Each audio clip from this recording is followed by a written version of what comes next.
তো guys, Jharsuguda district পুলিশের ক্যাম্পে আমাকে ডেকে, তো আমি ওখানে যাবো না বলিনি, যাবো। কিন্তু যাওয়ার পরে যা হয় দেখি কি হচ্ছে না হচ্ছে। তো চলো নেক্সট টাइम ভিডিওতে मिलता हूँ जाने के बाद। তো গাইস, আর 1 মিনিট লাগবে যেতে। ফাইনালি আমরা রোডে চলে এসেছি, আর 1 मिनट पर जाए देखो की है।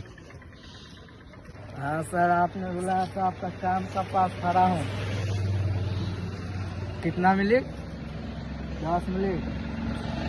मैं 10 मिनट नहीं रुक सकता हूँ, मेरा दूसरा जगह में काम है। तुम्हारा बाप टाइम देता है ना, इसलिए। हाँ, तुम पोज मारा, मेरा क्या है।